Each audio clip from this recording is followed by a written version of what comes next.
कल हमारे देश के सबसे खूबसूरत हिस्से में एक बहुत बड़ा हादसा हो गया। जी हाँ, मैं जम्मू कश्मीर की बात कर रहा हूं, जहां पर जम्मू कश्मीर में एक इंस्पेक्टर जो कि सीआईडी यानी कि क्राइम इन्वेस्टिगेशन डिपार्टमेंट में पोस्टेड था, कुछ आतंकवादियों ने उनको पीछे से उनके ऊपर गोली चला दी और मौके पर उनकी जान चली गई। इस पूरे हादसे में क्या कुछ नया अपडेट निकल के आ रहा है या किसने इस हादसे की जिम्मेदारी ली है, इसके बारे में, पूरे हादसे के बारे में क्या कुछ जानकारी है, मैं आगे आपको दूं। वहीं दूसरी तरफ बात करें तो टीम इंडिया न्यूजीलैंड के साथ WTC फाइनल 2021 में 8 विकेटों से हार गई। मैच की पूरी डिटेल्स आपको आगे देखने के लिए मिलेगी और मैं आपको बता दूं, इस वीडियो में बहुत सारी न्यूज अपडेट्स कवर की गई हैं। अगर आपको किसी पर्टिकुलर न्यूज में इंटरेस्ट है तो आप डिस्क्रिप्शन में जाके टाइम स्टैम्प चेकआउट कर सकते हैं। वहां पर सारी न्यूज, कितने टाइम पे कौन सी न्यूज चल रही है, सारी जानकारी दी हुई है। आप डायरेक्टली टाइम स्टैम्प पर टच करके जिसमें आपको इंटरेस्ट है आप वो देख सकते हैं। लेकिन उसके पहले आप सभी को मेरा नमस्कार, मेरा नाम है देवेश सिंह। समाचार 2.0 में आप सभी का स्वागत है। सबसे पहले आज बात करेंगे जम्मू कश्मीर के उस हादसे के बारे में जिस हादसे ने पूरे देश को झंझोल के रख दिया, जिस हादसे ने पूरे देश को हिला के रख दिया। पुलिस इंस्पेक्टर जो कि सीआईडी क्राइम इन्वेस्टिगेशन डिपार्टमेंट में पोस्टेड थे, नाम उनका परवेज अहमद डार, नमाज पढ़कर मस्जिद से रात को 8 बजे के करीब अपने घर को जा रहे थे, तभी आतंकवादियों ने पीठ पर पीछे से वार कर दिया, जिसके बाद उस वजह से मौके पर उनकी जान चली गई। उनको तुरंत हॉस्पिटल ले जाया गया, लेकिन हॉस्पिटल पहुंचते ही डॉक्टर्स ने कह दिया कि इनको यहां पर लाने से पहले ही इनकी जान चली गई थी। इस पूरे हादसे की जिम्मेदारी भी आतंकवादी संगठन जैश ए मोहम्मद, लश्कर ए तैयबा, हिजबुल मुजाहिदीन, इन लोगों ने ले ली है। उन्होंने ट्वीट करके पुलिस को धमकी भी दी है कि रिमेंबर वी आर वॉचिंग, याद रखना हम सब कुछ देख रहे हैं। आप समझ सकते हैं उनकी हिम्मत। वही मैं आपको बताऊं तो पिछले 6 दिन के अंदर ये दूसरा अटैक है पुलिस इंस्पेक्टर के ऊपर। इसके पहले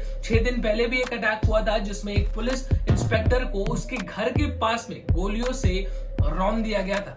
26/11/2008 मुंबई अटैक्स। हिंदुस्तान में शायद ही कोई ऐसा होगा जो उस दिन को, जिस दिन हिंदुस्तान के ऊपर हमला कर दिया गया था, उस दिन को भूल सके। उस दिन का जो मास्टरमाइंड था हफीज सईद, इसका भी नाम आपने जरूर सुना होगा। कल पाकिस्तान के लाहौर में सुबह 11:50 पे उस मास्टरमाइंड के घर के पास एक बॉम्ब ब्लास्ट हुआ, जिस बॉम्ब ब्लास्ट में मौके पर 21 लोग बुरे तरीके से घायल है, 3 लोगों की जान भी जा चुकी है। पुलिस का ये बताना है कि एक गाड़ी थी जिसके अंदर बॉम्ब रखा गया था, उस गाड़ी का टारगेट और अंदर था, लेकिन वहां पर सिक्योरिटी फोर्सेस होने की वजह से उस टारगेट पे जाके बॉम्ब नहीं लगा, लेकिन घर के पास वो बॉम्ब फट गया। बॉम्ब का धमाका इतनी जोर का था, मैं आपको बता दूं कि दूर तक विजुअल्स नजर आ रहे थे। जितने भी आसपास में बिल्डिंग्स थे, घर थे, सबके दीवार, खिड़कियां, सब कुछ टूट के चकनाचूर हो गए।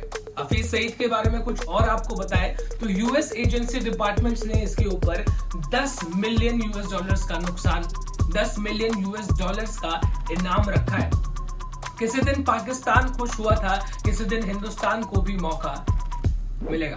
तारक मेहता का उल्टा चश्मा। इंडिया में ऐसा शायद ही कोई होगा जो सब चैनल पर तारक मेहता का उल्टा चश्मा लगाकर दिन भर ना देखता हो। हम सब तो बचपन में भी देखते थे, आज भी देखते हैं। नट्टू काका का कैरेक्टर सबको पता है, जो जेठालाल जी हैं उनके राइट हैंड है नट्टू काका। उनकी पगार कभी नहीं बढ़ती, लेकिन फिलहाल नट्टू काका के साथ एक बुरा इंसिडेंट होता हुआ नजर आ रहा है, जहां पर रिपोर्ट्स ये क्लेम कर रही है कि नट्टू काका को कैंसर हो गया। जी हाँ, नट्टू काका कैंसर से गुजर रहे हैं। उनका ट्रीटमेंट अभी फिलहाल कैंसर को लेके चल रहा है। फैंस की दुआ नट्टू काका के साथ हमेशा है। तमिलनाडु का एक हादसा आपको बताते हैं, जहां पर ऐसा कहा जाता है कि तमिलनाडु, केरला, चेन्नई ऐसी सारी जगहें हैं जहां पर लिटरेसी रेट बहुत ज्यादा है। यहाँ पर लोग बहुत पढ़े लिखे होते हैं, लेकिन कुछ इंसिडेंट्स यहाँ पर ऐसे हो रहे हैं आजकल जो देख के ऐसा बिल्कुल भी नहीं लगता। कल भी मैंने आपको एक हादसा बताया था और आज एक नया हादसा, जहां पर एक सब इंस्पेक्टर एक सब्जी बेचने वाले को, फल फ्रूट बेचने वाले को इतना मारता है कि उसको हॉस्पिटल में एडमिट करना पड़ता है और हॉस्पिटल में ज्यादा चोट चोट लगने की वजह से उसकी जान चली जाती। जी हाँ, पुलिस वाले ने इतना मारा कि उसकी जान चली गई। फिलहाल इस पुलिस इंस्पेक्टर को, सब इंस्पेक्टर को अरेस्ट कर लिया गया है।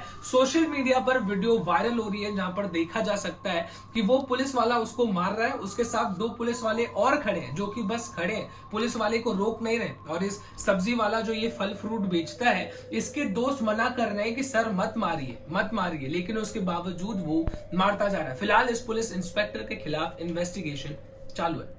क्राइसिस को अपॉर्चुनिटी में कैसे बदले, ये सबसे इंपॉर्टेंट सवाल है, क्योंकि पैंडेमिक है, सबके धंधे बंद हुए पड़े हैं, लोगों के पास कोई काम नहीं है, लेकिन उसके बावजूद कुछ ऐसा काम करें जिसकी जरूरत लोगों को हो, प्रोडक्ट बिके और पैसे आए। ऐसा दिमाग वेस्ट बंगाल में एक आदमी ने लगाया जिनकी उम्र बस 39 इयर्स है, जिनका एक बिजनेस था, लेकिन कोविड पैंडेमिक की वजह से वो बिजनेस बिल्कुल भी ठप पड़ गया। जिसके बाद उन्होंने डिसाइड किया, बंबू, आपको पता है बंबू जो होता है ग्रीन कलर का, आपने जरूर देखा होगा, यहाँ पे नहीं देखा होगा, अपने गांव में देखा होगा, फिल्मों में देखा होगा, कहीं ना कहीं देखा होगा। उस बंबू का इस्तेमाल करके वो वाटर बॉटल बना रहे हैं। जी हाँ, बंबू से वाटर बॉटल बनाया जा रहा है और रिस्पॉन्स पब्लिक उनको बहुत अच्छा दे रही है। उन्होंने ANI को अपने इंटरव्यू में बताया कि लोग इसको बहुत खरीद रहे हैं, हमारे छोटे बिजनेस को सपोर्ट कर रहे हैं, और सपोर्ट करने की वजह से मैंने और कई सारे लोगों को जो कि अनएम्प्लॉयड थे, जिनके पास कोई नौकरी नहीं थी, उनको मैंने नौकरी दी और काम कराया। मतलब हिंदुस्तान में टैलेंट की कोई कमी नहीं है, बस आप अपने दिमाग का इस्तेमाल कीजिए और आप क्राइसिस को बिल्कुल भी अपॉर्चुनिटी में कन्वर्ट कर सकते हैं। यार बहुत दिन हो गया आपसे कोविड के बारे में बात नहीं की, कोविड के केसेस के बारे में बात नहीं की, वैक्सीन के बारे में कुछ खास बात नहीं करते। क्यों? क्योंकि जो कोविड के केसेस है सर, वो धीरे धीरे अब कम हो रहे हैं, जनता खुश हो रही है, जनता बाहर निकल रही है, लॉकडाउन को हटा दिया जा रहा है, वैक्सीन की ड्राइव को और स्पीड अप किया जा रहा है। लेकिन टेंशन वाली बात अब आ रही है, क्योंकि डेल्टा वेरिएंट जो है वो अब नजर आ रहा है, जो कि नॉर्मल कोविड से ज्यादा खतरनाक है, जिससे लोगों की जान जाने के चांसेस और ज्यादा है। और इसी वजह से अब धीरे धीरे कोविड के केसेस कल के मुकाबले बढ़े हैं। जी हाँ, तो अगर आप घर से बाहर निकल रहे हैं तो सेफ्टी लगाकर निकलिए, डबल मास्क लगाइए। मेरा ओपिनियन है, सरकार की तरफ से भी गाइडलाइंस है, लेकिन आपको बिना डबल मास्क के घर से बाहर नहीं निकलना। अपने हेल्थ को प्रायोरिटाइज कीजिए, वरना आपको पता है कि सेकेंड वेव में क्या हुआ था, और इस बार डेल्टा वेरिएंट ज्यादा खतरनाक है, तो और क्या चीजें हो सकती है। एग्जाम्पल के लिए मैं आपको बता दूं, यूएस के जो प्रेसिडेंट है जो बाइडेन, उन्होंने भी इस बात की वार्निंग दे दी है कि जो डेल्टा वेरिएंट है वो ज्यादा खतरनाक है, तो आपकी सेफ्टी आपके हाथ में। क्राइम की बात हो और उत्तर प्रदेश बहुत ज्यादा पीछे रह जाए, ऐसा कैसे हो सकता है? उत्तर प्रदेश के मथुरा से एक खबर निकल के आ रही है, जहां पर मंडे को 3 लोग एक बिल्डिंग के अंदर घर में घुसते हैं, जिसके अंदर एक 17 साल की लड़की भी होती है उस घर में। वो लोग उस परिवार वालों को मारते पीटते हैं, जिसके बाद लड़की को हरास किया जाता है और उस लड़की को बिल्डिंग के दूसरे माले से वो लोग नीचे फेंक देता है। उसकी वजह से उस लड़की की रीढ़ की हड्डी, जो स्पाइन होती है, वो टूट गई, सर पर काफी सारा इंजरीज है। पुलिस ने फिलहाल इस पूरे मामले में इसमें से 2 लोगों को अरेस्ट कर लिया। आपको एक इंपॉर्टेंट ग्लोबल न्यूज सुनाता हूं। आपने कभी भी अगर कंप्यूटर या लैपटॉप खरीदा हो तो आपने एंटीवायरस तो जरूर लगाया होगा, या दुकान वाले ने आपको बोला होगा कि एंटीवायरस लेना जरूरी है। एंटीवायरस वो भी किसका? मैककैफे। कहीं भी जाओ, कहीं भी मिलो, आपको मैककैफे का ही एंटीवायरस देखने को मिलता था। इतना ज्यादा वो फेमस था पूरी दुनिया भर में। उसके जो फाउंडर थे, जो डेवलपर थे, जिसने मैककैफे को बनाया, जिनकी उम्र 70-75 साल थी, फिलहाल ये जेल में बंद थे क्योंकि कुछ टैक्स रिलेटेड इश्यूज को लेके।